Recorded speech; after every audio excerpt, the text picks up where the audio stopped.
देखिए, जब भी आप लोगों के बारे में सवाल पूछा जाता है चिराग पासवान से या अरुण भारती जी से, वो कहते हैं शुभकामना है। अच्छी बात है, शुभकामना देते हैं तो अच्छी बात है। अब बड़े भैया हैं, जिया जी हैं, तो शुभकामनाएँ सबको देते तो अच्छी बात वो है। भी चिराग पासवान भी कहते हैं कि अब इन सब चीज़ों से मैं आगे निकल चुका हूँ। पिताजी भी कह रहे हैं कि अगर दूध फट जाता है तो उससे मक्खन नहीं बनाया जाता। व्यक्तिगत या घर के मामले को लेके नहीं, हम राजनीतिक मामले और जनहित के मामलों को आगे कि लेके अगर हमारी सरकार आती है तो हम शराबबंदी से इसे अलग करेंगे। आप लोग का स्टैंड क्या है? देखिए, यशराज पासवान हमारे साथ हैं। यश जी, क्या कहेंगे?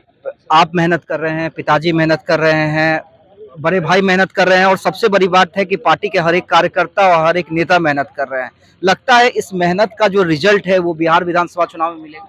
नहीं, देखिए हम लोग जहाँ-जहाँ जा रहे हैं, वहाँ अपार जन समर्थन हमें मिल रहा है, हमारे पार्टी के प्रति, हमारे नेता के प्रति मिल रहा है।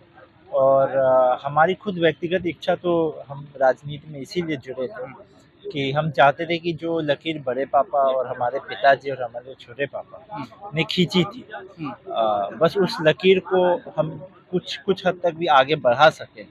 तो हम खुद को बहुत सौभाग्यशाली समझें। और अभी चुनाव का समय भी आ रहा है और चुनाव के समय में ही जनहित के सबसे ज़्यादा मुद्दे उठते हैं, क्योंकि उन्हीं मुद्दों के अनुसार जनता अपना फैसला लेती है। देखिए, ताकि जनता अच्छा फैसला ले, हाँ, यही सुनिश्चित हाँ। करने के लिए हम लोग ज़मीन पे उतरे हैं। देखिए, जब भी आप लोगों के बारे में सवाल पूछा जाता है चिराग पासवान से या अरुण भारती जी से, वो कहते हैं शुभकामना है, लड़े, देखते हैं क्या होता है।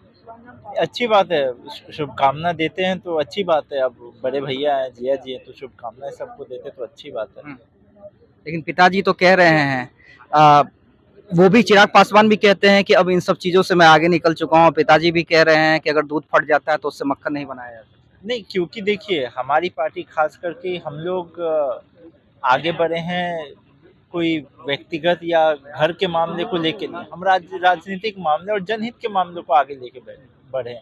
इसीलिए वो सब बातों का कोई मायना अब अच्छा, ये पासी समाज का जो मामला है, जो तेजस्वी यादव ने कहा कि अगर हमारी सरकार आती है तो हम शराबबंदी से इसे अलग करेंगे।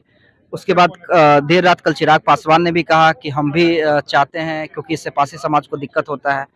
अ, आप लोग का स्टैंड क्या है? नहीं, हम सिर्फ तो नहीं, नहीं, और सिर्फ सिर्फ तारी को लेकर या शराबबंदी को लेकर भी मैं पूछ रहा हूँ? नहीं, हमने तारी पे तो हमने अपना स्टैंड साफ कर ही रखा है और शराबबंदी पे भी हमने कहा है कि उसका सही से उस पे पूर्ण विचार होना चाहिए और ये हमारा स्टैंड तो शुरू से रहा है। और जैसे आपने अभी कहा कि भैया ने भी कल बोला, तो भैया तो अभी सरकार के अंग है, तो वो तो इस पे कुछ कदम फैसला ले भी सकते हैं अपने सरकार के सहयोगियों के साथ, तो वो तो करवाना चाहिए अगर वैसी उनकी आपको इच्छा है। लगता है कि दवा बनाना चाहिए? नहीं, अगर सरकार के हिस्सा होने का फिर फ़ायदा क्या अगर आप कुछ बदलाव नहीं ला सकते? चलिए, यशराज पासवान थे। कम बोलते हैं लेकिन जब भी बोलते हैं सटीक बोलते हैं, निशाना कहाँ पे होता है वो आप